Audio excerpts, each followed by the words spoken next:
ہم تو یہ سمجھتے ہیں کہ جو افغانیوں کی میجورٹی یہاں پر موجود ہے جو انلیگل رہ رہی ہے وہ پاکستان میں ٹیررزم ایکٹیویٹی میں انوالو ہے. صاحب ایک اور کاؤنٹر آرگومنٹ ہے کہ ماضی میں 2-4 موقعوں پر ایسا ہوا کہ ان کو کنسیشن دی گئی CBM کے لیے، رات کو جیل کے دروازے کھلے. آئیے آپ چونکہ بات کر رہے ہیں 26 نومبر کی، تو اس وقت ملاقات کرائی گئی. کاؤنٹر آرگومنٹ یہ ہے کہ اگر بانی چیئرمین سے ملاقات ہو جاتی اور ملاقات کے بعد ان کے لوگ مل کے آ جاتے تو ان کا جو آرگومنٹ ختم ہو جاتا. تو ملاقات میں حرج کیا تھا؟ اگر ملاقات کرا دی جاتی تو کیا اس میں ایشو تھا؟ جو سب بات یہ ہے کہ ایشوز وائز ہم دیکھتے ہیں چیزوں کو.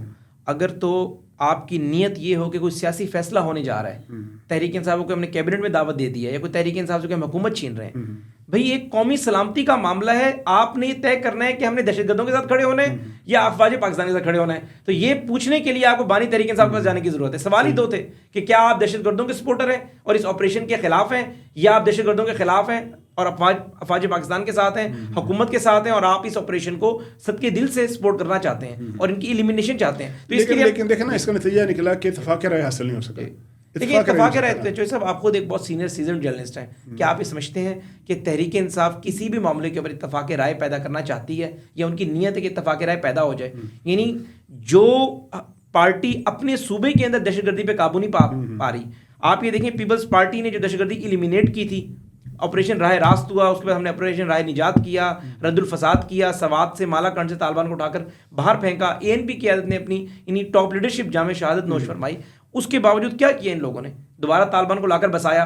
اس کے بعد پارا چنار آپ کا 1 مہینہ نو گو ایریا بنا رہتا ہے، اس میں آپ APC نہیں بلاتے، اس میں آپ بانی تحریک انصاف سے مشاورت کی بات نہیں کرتے. صرف اور صرف سیاسی سکور سیٹل کرنے کے لیے، آپ سیاسی پوائنٹ سکورنگ کے لیے، میڈیا پہ ایک ہائپ کریٹ کرنے کے لیے اگر آپ یہ کہتے ہیں کہ حکومت آپ کو اجازت دے دے گی اور آپ اس طریقے سے دہشت گردوں کے سمپیتائزرز کے طور پر سامنے آئیں گے اور آپ مسلح افواج کو، آپ حکومت کو ان کے ارادوں کو متزلزل کرنے کی کوشش کریں گے، تو یہ دیکھیں اس کی اجازت ہوگی. چلے عمران خان صاحب پر PTI پر تنقید ہو گئی. یہ بتائیں 3 دفعہ کا prime minister, former prime minister, Pakistan Muslim League نے ان کا سربراہ، ملک میں دہشت گردی کا سامنا ہے، قومی اتفاق رائے کی کوشش کی جا رہی ہے، اور فارمر پرائم منسٹر جو ہیں میاں نواز شریف لاہور میں بیٹھے رہے، وہ نہیں آئے. ان کو کیوں دعوت نہیں دی گئی؟ اور اگر دعوت نہیں دی گئی، اور دعوت دینا کیوں نہیں دی گئی، اور پھر وہ کیوں نہیں آئے؟ ان کا آنا اگر آتے تو شاید اس کانفرنس کے، اس میٹنگ کے وزن میں اضافہ ہوتا، اس کی افادیت میں اضافہ ہوتا. یہ جو صاحب، ایک تو میں بغیر ہیزیٹیشن کے بات کہوں گا، مجھ سمیت مسلم لیگ نون کا کوئی بھی شخص، وہ ایک کونسلر سے لے کر وزیر اعظم پاکستان تک، اگر وہ اس منصب پہ بیٹھا ہوا ہے تو وہ اللہ کے بعد میاں نواز شریف کی وجہ سے ہے. میاں نواز شریف کے ووٹ لے کر ہی ہم لوگ آتے ہیں اسمبلیز میں، میاں نواز شریف کی سپورٹ سے ہی ہم پارلیمنٹ کا حصہ بنتے ہیں، حکومت کا حصہ بنتے ہیں، کیبنٹ کا حصہ بنتے ہیں. ایک تو بات یہ کہ میاں نواز شریف صاحب کو ایک ایک معاملے پر اعتماد میں لیا جاتا ہے، ان کی اجازت لی جاتی ہے، اعتماد لفظ نہیں بلکہ ان کی اجازت لی جاتی ہے کہ ان کی گائیڈنس سیکھ کی جاتی ہے، اور اس معاملے پر بھی ان کی گائیڈنس سیکھ بھی کی گئی، انہیں بتایا بھی گیا. Let me complete. اب بات یہ کہ میاں نواز شریف صاحب پارٹی کے صدر ہیں اور 3 دفعہ کے فارمر پرائم منسٹر، آپ نے بالکل ٹھیک کہا، لیکن دیکھیں اس وقت انہوں نے اپنے ایک اوپننگ بیٹسمین میاں شہباز شریف کو وزیر اعظم پاکستان بنایا ہوا ہے. تو میاں نواز شریف صاحب کا ایک سٹائل ہے، یہ ہمیشہ سے، آج سے نہیں ہے. جب وہ پرائم منسٹر ہوتے ہیں تو اپنے وزیروں کو باختیار کرتے ہیں. انہوں نے صرف اور صرف اس وجہ سے کہ میاں شہباز شریف کو ایک اسپیس دی کہ وہ اپنے خود مختاری سے فیصلہ کریں، اور اس فیصلے میں میاں نواز شریف صاحب کی مکمل سپورٹ موجود ہے، ان کی گائیڈنس موجود ہے. اب بات یہ کہ میاں نواز شریف صاحب اس کے اندر موجود نہیں تھے تو شاید کیا وہ ناراض ہیں یا کوئی ایسی چیز ہے، ایسی کوئی بات نہیں ہے. اگر ایسی نوبت آ جائے کہ ملک اور قوم کو میاں نواز شریف کی ضرورت ہو اور اس کے ایک ووٹ سے ملک اور قوم کا بہتر مستقبل جڑا ہوا ہو، تو 26ویں آئینی ترمیم کے لیے 2-3 دفعہ آتا ہے، وہ ساری رات آ کر پارلیمنٹ میں بیٹھا رہتا ہے. تو میاں نواز شریف نے ہمیشہ قومی اتحاد کی، عسکری قیادت کے ساتھ چلنے کی، اپنی پارٹی کی سپورٹ کی بات کی. یہ کوئی نہیں کہہ رہا کہ وہ کیوں نہیں آئے. سوال یہ پیدا ہوتا ہے کہ اگر وہ لاہور کی تزئین و آرائش کے لیے ٹائم دے سکتے ہیں، میٹنگ کر سکتے ہیں، تو یہ تو قومی مسئلہ ہے. گزشتہ چند دنوں میں 45 سے زیادہ حملے ہو چکے ہیں، 100 کے قریب جو ہیں ہمارے سیکورٹی اہلکار شہید ہو چکے ہیں، ہمارے علماء کو ٹارگٹ کیا جا رہا ہے. میاں نواز شریف صاحب کو تو خود آنا چاہیے تھا. ان کا نہ آنا جو ہے نا، وہ اس بات کو ثابت کرتا ہے کہ شاید ان کو اس معاملے میں دلچسپی نہیں. ایسا ہرگز نہیں ہے. دیکھیں میاں نواز شریف صاحب کی بیٹی پنجاب کی وزیر اعلیٰ ہیں، تو آپ مجھے بتا دیں کتنے انتظامی معاملات میں مداخلت کرتے ہیں. اب ایک تاریخی کام تھا میاں نواز شریف صاحب کی، چونکہ ساری زندگی لاہور میں گزری، ان کا ایک ایکسپوئر تھا اس حوالے سے، تو انہوں نے اس میٹنگ میں شریک بھی ہوئے، ان کو بیٹنگ چیف بھی بنایا گیا. اب اگر آپ اسے ریلیٹ کریں کہ وہ اس میٹنگ میں تو چلے گئے، قومی سلامتی کی میٹنگ میں نہیں آئے. دیکھیں قومی سلامتی کی میٹنگ میں فیصلے وزیر اعظم نے کرنے ہیں، اور انہوں نے وزیر اعظم اپنے بھائی کو خود بنایا، خود اسے پارٹی کی باغ ڈور دی. تو انہوں نے ایک کپتان کا کام یہی ہوتا ہے کہ اپنے کھلاڑی کو ذرا اوپن سپیس دینا کہ وہ چوکے چھکے مار سکے, کور ڈرائیو کر سکے, اگر کوئی بالر ہے تو اچھی بالنگ کر سکے. میاں نواز شریف صاحب اگر یہاں پر موجود ہوتے تو ظاہر ہے ایک تاثر پھر آپ لوگ یہ جاتا کہ کیا پھر آپ لوگوں نے یہ کہنا تھا کہ سارے فیصلے میاں نواز شریف کر رہے ہیں, شہباز شریف جو ہے وہ شاید جو ہے صرف کاغذی وزیر اعظم ہے. تو میاں نواز شریف صاحب کا ایک سٹائل ہے کہ وہ اپنے لوگوں کو اعتماد دیتے ہیں اور پھر اپنے لوگوں کو کہتے ہیں کہ آپ پرفارم کریں. ہاں ان کی گائیڈنس موجود ہوتی ہے. اور اگر میں اسے لیٹ می کریکٹ, اگر میاں نواز شریف صاحب کی ضرورت محسوس ہوئی اور میاں نواز شریف صاحب نے خود محسوس کیا کہ مجھے یہاں آنا چاہیے, اور عسکری اور سیاسی قیادت میاں نواز شریف صاحب پیچھے بھی کھڑے ہوں گے اور فرنٹ سے لیڈ بھی کر رہے ہوں گے. میاں صاحب کا آپ نے جواب دے دیا. وزیر داخلہ جن کا یہ کام ہے, جن کی وزارت ہے, جو ملک میں امن و امان کے ذمہ دار ہیں, جو سولین ادارہ ہے, وہ کہاں تشریف فرما تھے؟ وہ کیوں نہیں آ سکے؟ دنیا میں ایسی جگہ ہے جہاں سے وہ نہ پہنچ سکتے ہوں, 24 گھنٹے ملے ان کو, وہ کیوں تشریف نہیں لائے؟ دیکھیں وزیر داخلہ صاحب شریف آدمی ہیں, لیکن میں چونکہ شریف ہونے میں کوئی شک نہیں ہے. میں اس میں تو اس کو جو ہے میں یہ صرف بتا دوں آپ کو کہ میں یہاں پر ظاہر ہے میاں نواز شریف کی وجہ سے بیٹھا ہوا ہوں, میاں شہباز شریف کی وجہ سے بیٹھا ہوں, میں ان کا نمائندہ ہوں اور میری ڈیوٹی ہے کہ میں ان کا ہر حال میں دفاع کروں.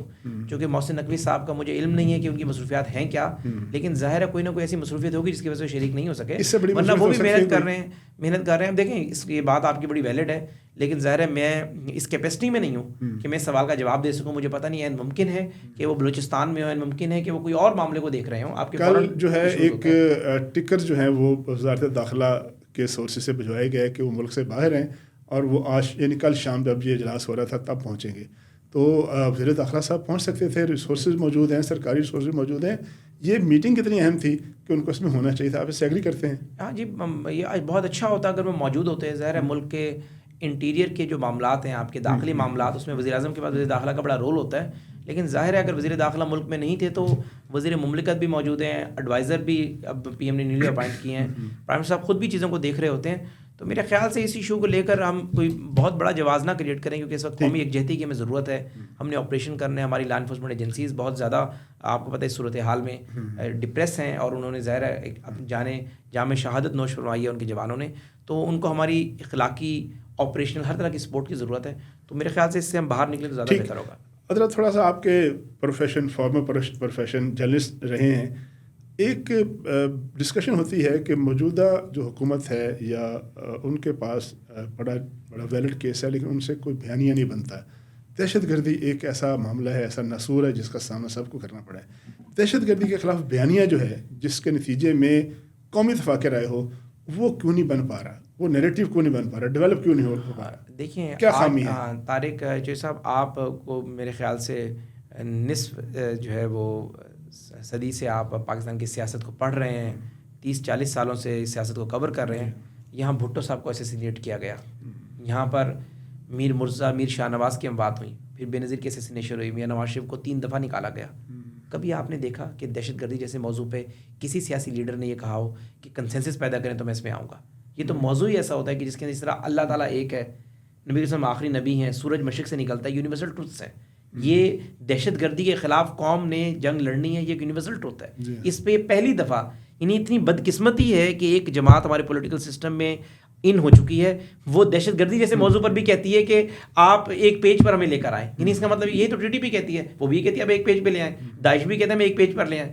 تو مقصد کہنے کے اس موضوع پہ تو آپ کو کہنا چاہیے تھا کہ جی اس پہ نہ سیاسی اسکور سیٹل کرنا, نون لیگ سے ہمارا اختلاف موجود ہے, نون لیگ نے ہمارے خلاف انتقامی کارروائی کی, ہمارا نیریٹو موجود ہے, لیکن دہشت گردی کے خلاف جنگ میں ہم انکنڈیشنل افواج پاکستان, لا انفورسمنٹ ایجنسیز اور حکومت کے ساتھ ہیں. حکومت آپریشن کرنے کا اعلان کرے, تحریک انصاف اس ٹاپک کی حد تک حکومت کے ساتھ کھڑی ہوگی. اس وقت جو ہے پاکستان کو دہشت گردی کی ایک قسم ہے ڈیجیٹل دہشت گردی اور فیک نیوز کا سامنا کرنا ہے. آپ ایک صحافی کے طور پر آپ کیا سجیسٹ کرتے ہیں؟ ایک بڑی ہم نے دیکھا ہے وزارت بھی موجود ہے, ادارے بھی موجود ہیں, ایک فوج ظفر موج بھی موجود ہے, لیکن اس کے باوجود فیک نیوز کا سوشل میڈیا پہ جو کاؤنٹر نیریٹو ہے اس کو ڈیولپ کرنے میں تو ناکامی آپ مانتے ہیں نا؟ چوہے صاحب, میں آپ کی بات سے اتفاق کرتا ہوں کہ ابھی ڈیجیٹل دہشت گردی کو ختم کرنے کے لیے بہت کام ہونا باقی ہے. آپ کے آئی ٹی کے شعبے میں, ڈیجیٹل دہشت گردی کے شعبے میں, سوشل میڈیا میں, ڈیجیٹل میڈیا میں بہت سارا کام ہم نے کرنا ہے, اور جس تیزی اور جس سپیڈ سے کام ہونا چاہیے وہ ابھی تک نہیں ہو پایا. لیکن ہماری حکومت کی ترجیحات ہیں, وزیر اعظم صاحب اس پہ واللہ وزیر اعظم اس پہ ڈیلی میٹنگ لیتے ہیں, صبح 8 سے 9 کے درمیان وہ لازمی media, digital media, social media کے حوالے سے میٹنگ لیتے ہیں، ان کی ترجیحات بھی ہیں، لیکن ظاہر ہے بہت ساری جگہ پر استداد کار کا ایشو بھی آ جاتا ہے، کچھ ظاہر نیچے ٹیم بھی ہوتی ہے، لیکن میں سمجھتا ہوں، اور میں آپ کو ایک بتاؤں، آپ کی عسکری قیادت کی بھی ترجیحات میں اولین ترجیح ہے، تو لیکن جس تیزی سے ہونا چاہیے تھا اب تک نہیں ہو سکا، لیکن میں ہوپ فل ہوں کہ وزیر اعظم صاحب اور عسکری قیادت جس طریقے سے اس کے اوپر کنسرنڈ ہے، تو آپ پاکستان میں ڈیجیٹل دہشت گردی کو ایلیمینیشن بھی دیکھیں گے اور ڈیجیٹل اور سوشل میڈیا کی ایک رائٹ ڈائریکشن بھی دیکھیں گے، اور جو اس کی حدود و قیود ہیں وہ بھی آپ دیکھیں گے کہ ہم باڈی بنانے کا سوچ رہے ہیں کہ جس طرح پیمرا طرز پر کوئی باڈی اس طرح کی کو اس کو ریگولیٹ کر لیا جائے، تو اس کو ظاہر ہے ایک نیا آیا ہے، ایک یہ ان گائیڈڈ میزائل ہے، ان کنٹرولڈ ہے، اس کو کنٹرول کرنے کی ضرورت ہے اور کافی کام کرنے کی ضرورت ہے، تو ہماری ترجیحات میں آپ دعا کریں، انشاءاللہ اللہ خیر کرے گا۔ آخری سوال سیاسی سوال ہے، پیپلز پارٹی کے ساتھ کیا معاملات ہیں؟ پیپلز پارٹی کا روز ناراضگی کا سامنا آتا ہے، میٹنگ بھی ہوئی ہے کچھ عرصہ پہلے پچھلے ہفتے، اور پتہ ہی چلتا ہے کہ پیپلز پارٹی خوش نہیں ہے، پیپلز پارٹی ایک ایسا اتحادی ہے جو کہ اتحادی تو ہے لیکن ناراض ہے، اس کو راضی کر لیا گیا ہے یا یہ ہے کہ فیصلہ کر لیا کہ جو مطالبات ہیں وہ نہیں ماننے، ایسے چلے گا معاملہ؟ جی صاحب، ایسا تو کبھی ہم تصور بھی نہیں کر سکتے، پیپلز پارٹی ہماری ایک میجر الائی ہے، پیپلز پارٹی کے بغیر نہ یہ حکومت قائم رہ سکتی ہے اور نہ ہمارے بغیر پیپلز پارٹی کے آئینی عہدے قائم رہ سکتے ہیں، ہم دونوں لازم الملزوم ہیں اس سسٹم میں، اور وہ اگر ہم اس سسٹم کی بینیفیشری ہیں تو وہ بھی سسٹم کی میجر بینیفیشری ہیں، تو باقی بات یہ رہی کہ جو اختلافات ہیں، میں سمجھتا ہوں کہ جو کہ ایسے اختلافات ہوں جو کہ بالکل ریڈ زون بن جائے، نو گو ایریا بن جائے، اس پہ دونوں جماعتیں ایک دوسرے کے لیے کمپرومائز کر لیتی ہیں، اور پیپلز پارٹی کے ہر ایشو کو ایڈریس کرنا چاہیے، بطور مسلم لیگی بھی میں یہ کہتا ہوں، حکومت کا حصہ ہونے کے ناطے بھی یہ کہتا ہوں، اور ذرا ایک اینالسٹ ہونے کے ناطے بھی میں یہ سمجھتا ہوں کہ اگر آپ کے پاس عقل ہے، فہم و فراست ہے، تو پیپلز پارٹی کے ایشوز کو ایڈریس کیے بغیر آپ کامیاب حکومت نہیں کر سکتے۔ ان کے ایشو ہیں کیا؟ دیکھیں، پیپلز پارٹی کا پنجاب میں ایک ایشو ہے، وہ ظاہر پاور شیئرنگ وہاں مانگتے ہیں، اور ہم آگے سے کہتے ہیں کہ آپ ہمیں سندھ میں بھی دیں اور پھر مرکز میں ہمارے ساتھ آ جائیں، وہ کہتے ہیں نہیں مرکز میں ہم نہیں آئیں گے، پنجاب میں دے دیں، وہ ظاہر پنجاب کی جو قیادت ہے جس میں گیلانی صاحب ہیں، جس میں محمد محمود صاحب ہیں، وہ اضلاع جہاں پیپلز پارٹی جیتی ہے، مظفر گڑھ کے 1-2 سیٹیں ہیں، وہاں منوپلی بیوروکریسی ہو، اس میں ظاہر ہماری چیف منسٹر صاحبہ کا ایک موقف ہے کہ میں نے اپنی پارٹی کے ایم پی ایس کو اگر پوسٹنگ کا اختیار نہیں دے رہی تو میں ایک اتحادی کو کیسے دوں، میرا گورننس ماڈل متاثر ہوگا۔ اسی طریقے سے ان کا نہروں والا معاملہ ہے، یہ کوئی اتنا بڑا ایشو نہیں ہے، میں سمجھتا ہوں اس کو بیٹھ کے سیٹل ہونا چاہیے، اس پہ کوئی ایسا تنازع پیدا نہ ہو کہ کالا باغ کی طرح ہمیشہ کے لیے ڈسپیوٹڈ ہو جائے، اس میں ظاہر ہے اور بھی اسٹیک ہولڈرز ہیں، اور SIFC بھی ہے، چونکہ ظاہر ہے اس سارے ایریاز کو آباد کرنا ہے، تو میں سمجھتا ہوں زرداری صاحب بڑی فہم و فراست والے شخص ہیں، بلاول صاحب بھی PM صاحب کے پاس جب آتے ہیں تو بیٹھ کے بات چیت کرتے ہیں، تو یہ 2 میجر ایشوز ہیں، اور اس کے علاوہ باقی چھوٹے چھوٹے ایشوز ہیں، پیپلز پارٹی کے ایشوز کو مجھ سمیت جو بھی کابینہ میں وزیر بیٹھا ہوا ہے اپنے لیول پر بھی ایڈریس کرنا چاہیے، پیپلز پارٹی ہماری الائی ہے، ہمیں عزت دینی چاہیے، اپنے دفاتر ان کے لیے کھلے رکھنے چاہیے، اور ان کے معاملات کو ہمیں نہیں PM کے لیے ٹربل شوٹر ہونا چاہیے، PM کے لیے ہم سب کو ٹربل کریٹر نہیں ہونا چاہیے، تو یہ سارے جب ہم لوگ انشاءاللہ ٹیم کے حصے سے PM کے ساتھ کام کریں گے اور پیپلز پارٹی کو مطمئن کریں گے، اللہ خیر کرے گا۔ جی بہت شکریہ حذیفہ رحمان صاحب، بڑی تفصیل سے پیپلز پارٹی کے ساتھ معاملات کیا چل رہے ہیں، ان کا موقف ہے کہ یہ معاملہ جو ہے اس کو بالکل حل ہونا چاہیے، ساتھ ساتھ یہ ہے کہ فیک نیوز اور جو سوشل میڈیا پہ ڈیجیٹل وار کا سامنا ہے اس کا کاؤنٹر کرنے کے لیے پوری سیاسی اور عسکری قیادت جو ہے وہ نہ صرف متفق ہے بلکہ پرعزم ہے، اور آخری میسیج یہ ہے کہ دہشت گردی کے خلاف جنگ جو ہے پوری قوم کی جنگ ہے، جو سیاسی جماعت جو ایلیمنٹ اس میں شریک نہیں ہوگا وہ اپنے آپ کو قوم سے آئسولیٹ کرے گا۔ اپنے میزبان طارق چودھری کو اجازت دیجیے، اللہ حافظ۔